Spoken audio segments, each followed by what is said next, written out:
হিন্দু মুসলিম আবারও কেমন যেন সমাজে বারবার ঘোরাফেরা করছে এই দ্বন্দ্ব।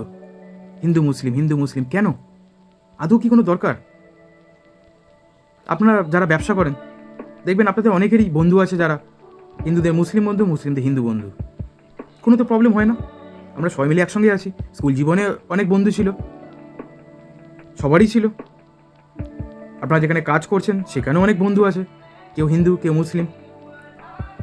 আপনারা যদি কোনোদিন মুসলিম সম্প্রদায়কে জিজ্ঞেস করেন তারাও বলবে হিন্দুরা তো আমার ভাই, আমরা তো একসঙ্গেই থাকি, কোনো তো অসুবিধা হয় না। হিন্দুদের জিজ্ঞেস করুন, তারাও বলছে মুসলিমরা তো আমাদের ভাই, কোনো অসুবিধা নেই, আমরা একসঙ্গে রয়েছি। তাহলে কেন এই জিনিসগুলো বারবার আসছে? কোনো তো দরকার নেই, আদৌ কি কোনো দরকার? আপনারা দেখবেন অনেকেই পাশাপাশি থাকে। এই সবে সবে ঈদ গেল, হিন্দু মুসলিম সবাই একসঙ্গে সিমুই খেয়েছে। অনেক মুসলিম বাড়িতে এলাহি রান্নাবান্না হয়েছে, তারা হিন্দু ভাই বোনেদের ডেকে খাইয়েছে, যাতে বন্ধুবান্ধবদের ডেকে তারাও কিন্তু ট্রিট দিয়েছে। আবার আমাদের দুর্গাপুজোর সময় আমরাও কি হিন্দু মুসলিম দেখি না, বন্ধুবান্ধব সবাই মিলে আমরা এনজয় করি, আমরাও খাওয়া দাওয়া করি, আমরাও একসঙ্গে থাকি। তো আমাদের মধ্যে সেই ভেদাভেদ নেই, বাংলা সংস্কৃতি ভেদাভেদ করে না।